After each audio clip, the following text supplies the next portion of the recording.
My mother-in-law smiled at me the morning she tried to destroy my life. That is the detail I keep coming back to. Even now, sitting in my office 3 years later, watching the rain streak down the floor-to-ceiling windows. She smiled the way people smile when they already know how the game ends, when they have already moved all the pieces and are just waiting for you to figure out you lost. I was 28 years old, 6 months into my marriage, and I had no idea what was coming. My husband and I had only been living with his family for 2 months. It was supposed to be temporary, a practical arrangement while we saved enough for a down payment on our own place.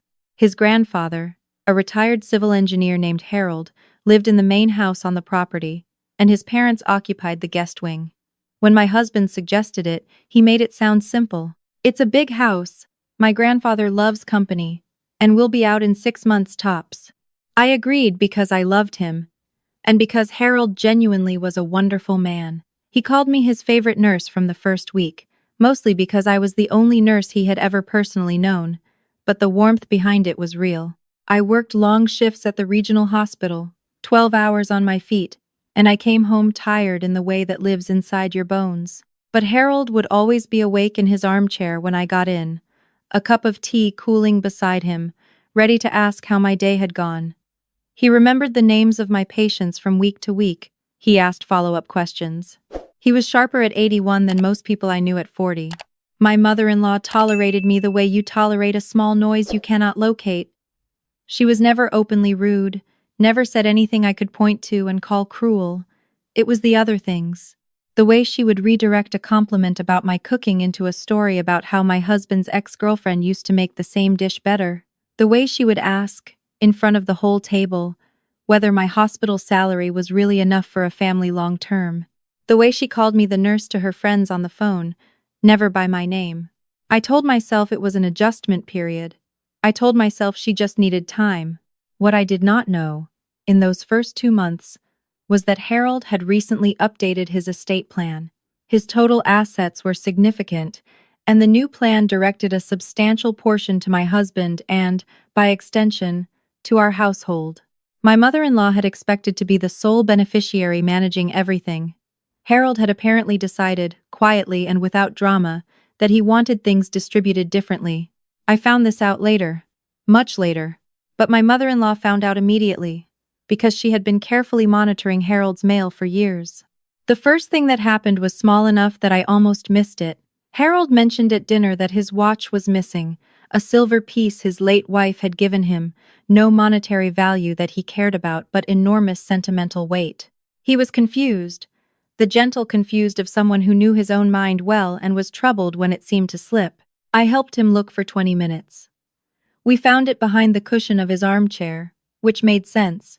It probably slid off his wrist while he napped. My mother-in-law watched the whole search without getting up from the table. "Things go missing at his age," she said. Not to Harold, but to my husband. Like Harold was not sitting 8 feet away. The second thing was less small. 3 weeks later, $200 went missing from the envelope Harold kept in his desk drawer, his walking around money, as he called it, though he rarely walked far anymore. He mentioned it to my husband. My husband mentioned it to me with an expression I had never seen on his face before, careful and measuring, like he was doing math. "My mother thinks it might be worth paying attention to who has access to his room," he said. I felt the floor shift under me. I asked him what he meant. He said he was not accusing anyone of anything. That night I lay awake for 3 hours understanding exactly what was happening. I want to say I confronted her immediately, that I stood up and demanded she say whatever she was implying directly to my face. But I was 28 and I was living in her house and I was still, even then, hoping I was wrong. So instead I did something a nurse learns to do when a situation is deteriorating and you are not yet sure how fast. I started documenting. I bought a small digital recorder, the kind used for medical dictation. I kept notes in a private app on my phone, dates and times, and exactly what was said. I wrote down every conversation I had with Harold, every time I entered his room, every task I completed for him, medication reminders, appointment, transportation, the books I read aloud to him when his eyes were tired. I also, and this decision would matter enormously later, asked Harold if I could set up a small security camera in his room, a simple one, the kind that clips to a shelf. I framed it as a medical safety measure, something I had seen help elderly patients who lived with family. Harold thought it was a fine idea. He helped me decide where to put it. He asked if he could see the footage on his tablet sometimes, just to watch himself sleeping, which he found amusing. I showed him how. The camera covered his desk, his armchair, and most of the room's entrance. 2 weeks later, the accusations stopped being implied. My mother-in-law called a family meeting on a Sunday afternoon. My husband sat beside her on the sofa. Harold was in his room, resting. She placed a piece of paper on the coffee table and slid it toward me. It was a handwritten list, items allegedly missing from Harold's possession over the past 8 weeks. The $200, the watch, which we had already found, and which was therefore still on the list, with a note that it had been suspiciously relocated. A prescription bottle. 2 checks from his checkbook. She told me, in a voice like she was doing me a favor by telling me it all, that the family had decided I should stop being responsible for Harold's care. She told me the checks were something they were looking into. She told me it might be best if I stayed out of Harold's wing of the house going forward. My husband sat beside her and did not say a single word. I sat with that for one full moment, feeling something very cold and very clear move through my chest, the kind of clarity that only comes when you finally understand the exact nature of what you are dealing with. Then I said calmly, I have camera footage from Harold's room covering the last 3 weeks. I'd like to review it before we continue this conversation. My mother-in-law's smile did not move. Cameras in an elderly person's private room are a serious privacy concern, she said. I think we need to talk about whether that is even appropriate. Harold consented, I said. He helped me install it. He watches it himself sometimes. For the first time in 2 months, her composure shifted. It was slight, a tightening around the eyes, but I saw it. I excused myself, went to my room, and pulled up the footage on my laptop. What I found on the 3rd day of recording, at 11:47 inches the morning while I was at the hospital, was my mother-in-law entering Harold's room with a small shopping bag. She stood at his desk for 4 minutes. She opened the drawer where he kept his cash. She was not sneaking, exactly, which told me she had done this enough times to feel comfortable about it. She removed the envelope, took the cash, replaced the empty envelope. She also opened his checkbook. She tore out 2 checks from the back, places that would not be immediately obvious. She left the room. She took the bag with her. I sat in my bedroom for a long time after I watched that footage. Long enough that my husband came to find me and asked if I was okay. I turned the laptop to face him and pressed play. I watched his face while he watched the screen. I watched it change. He did not say anything for almost a minute after it ended. Then he said, very quietly, I didn't know. I believed him. I want to say that clearly, because it matters to this story.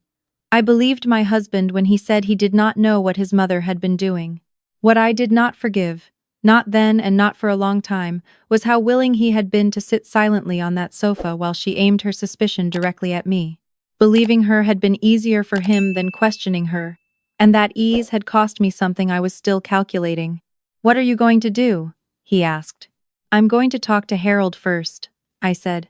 Then I'm going to call the police. My husband flinched at the word police. She's my mother, he said. And Harold is your grandfather, I said. And she has been stealing from him, and she tried to frame me for it. He had no answer to that. I spoke with Harold that evening. I sat beside his armchair and I told him, as gently and directly as I could, what I had found. I showed him the footage on his tablet. He watched it twice. He was quiet for a long moment, the kind of quiet that is not confusion but grief. I wondered, he said finally. I told myself I was just getting forgetful. You are not forgetful, I said. You are one of the sharpest people I know. He looked at me with something that broke my heart and rebuilt it at the same time. Will you help me, sweetheart? That's exactly why I'm here, I said. The police took my report seriously from the first conversation, partly because I came in organized. I had the footage. I had my time-stamped written record, 6 weeks of documented entries and exits and conversations. I had Harold's bank statements, which he gave me access to, showing a pattern of small cash withdrawals that did not match his spending habits. I had a nurse's habit of keeping clean records under pressure, and in that interview room, it was worth everything. The detective assigned to the case was a woman about 15 years older than me who wore reading glasses on a lanyard and asked sharp follow-up questions. When I showed her the footage on my laptop, she watched it with her chin resting on one hand. She said, "How much footage do you have total?" 3 weeks, I told her. She asked me to preserve all of it. My mother-in-law was not arrested immediately. These things take time, which I had not fully understood before going through them. There was an investigation. There were interviews. My husband was interviewed. Harold was interviewed. I was interviewed twice. For several weeks, we were all still living in the same house, which was one of the stranger experiences of my life, moving through the kitchen in the morning while the woman who had tried to ruin me poured her coffee and said good morning like nothing had happened. She tried, during those weeks, to salvage the situation twice. The first time she came to my room while my husband was out and told me she had made mistakes and she hoped we could keep the family together. She did not say what the mistakes were. She spoke for 8 minutes without once using the word stealing. I told her the matter was in the hands of law enforcement and I was not in a position to discuss it. I was very polite. I closed the door. The second time she went to Harold himself, which I found out because Harold told me about it immediately, with a steady kind of anger I had never heard in his voice before.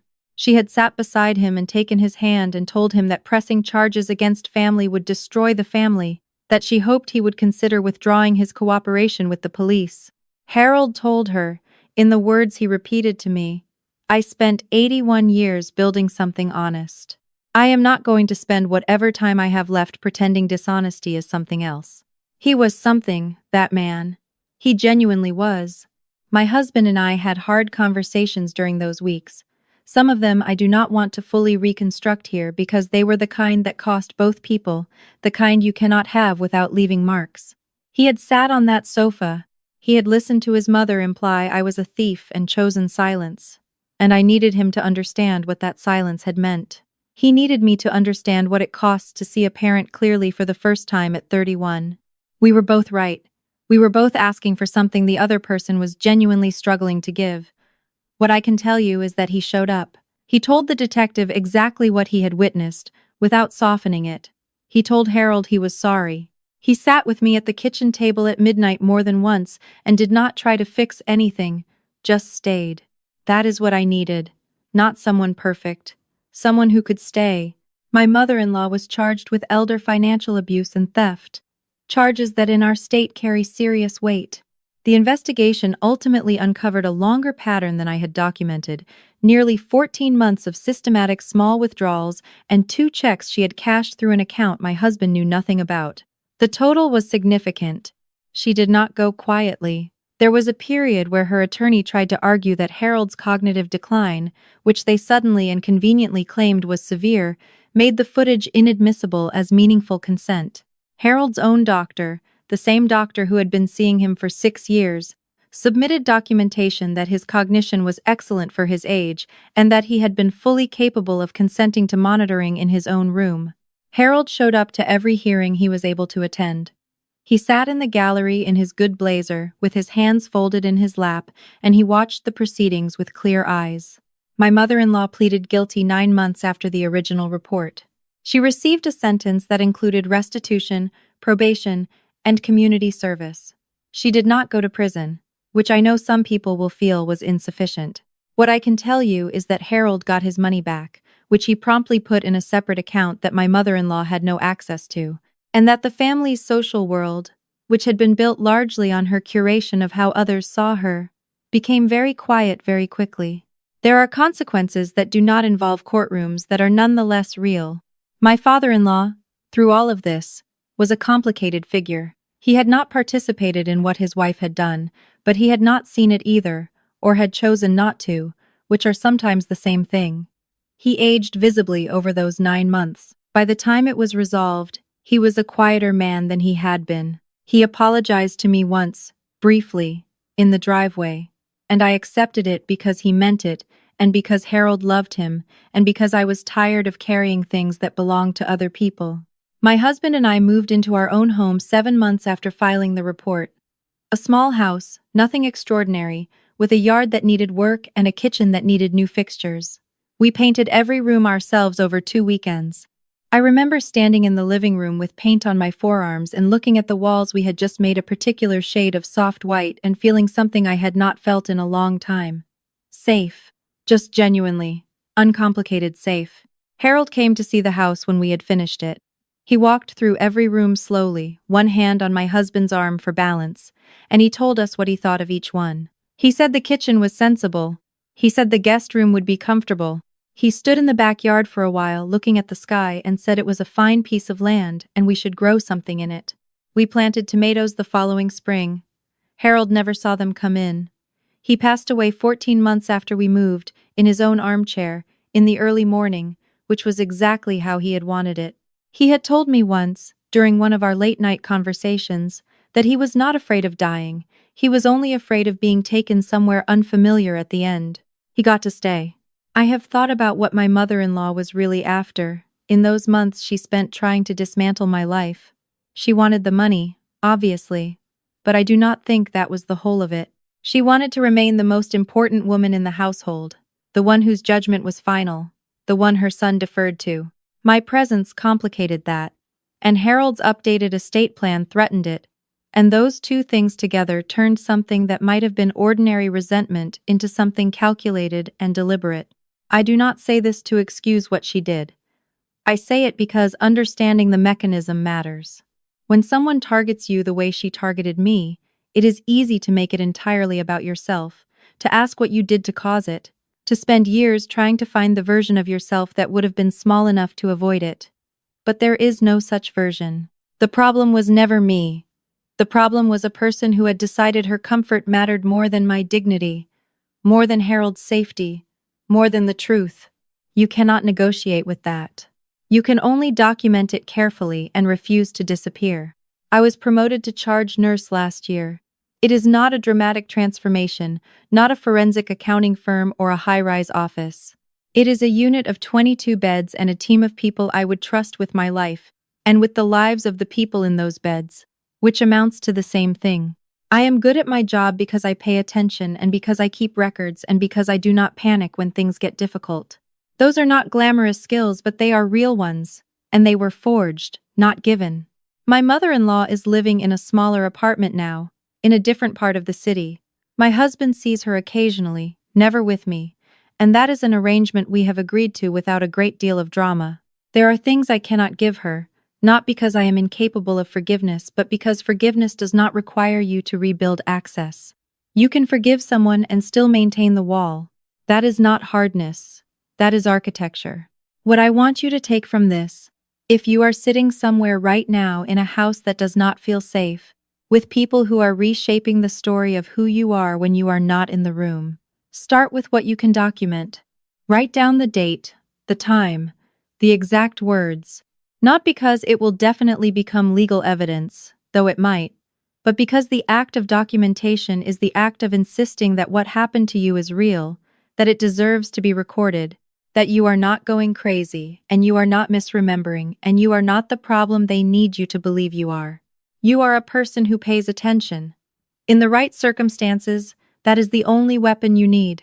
I think about the morning my mother-in-law smiled at me before the family meeting when she thought she had already won. I think about how certain she must have been. I was young and I was an outsider in that house, and I was working 12-hour shifts, and I had no idea what she had been building against me. By every calculation available to her, I was someone she could erase.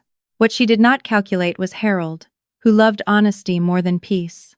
What she did not calculate was my habit, trained by years of clinical work, of writing everything down. What she did not calculate was that I had already decided, somewhere very early in that marriage, that I would not be a woman who let herself be erased quietly. The tomatoes we planted that first spring came in better than we expected. We had more than we could eat, so we brought bags of them to the neighbors, and to the nurses at my unit, and to the little community pantry 2 blocks away. My husband became unreasonably proud of those tomatoes, considering he mostly just watered them. Harold would have found that very funny. I think he would have found all of it funny, in the particular way of someone who has lived long enough to know that most crises, viewed from sufficient distance, reveal themselves as the turning points they always were. He used to say that the worst thing that ever happened to him turned out to be the thing that told him who he actually was. I understand that now in a way I could not have at 28. You do not know who you are until someone tries to take something from you that is genuinely yours, and you find out what you are willing to do to keep it. I kept it. I kept my name, my reputation, my marriage, my career, my sense of what was real. I kept Harold's last 14 months free from the particular indignity of believing his own memory was failing when it wasn't. I kept a small house with tomatoes in the yard and walls the color of mourning. That is enough. Some days it is more than enough.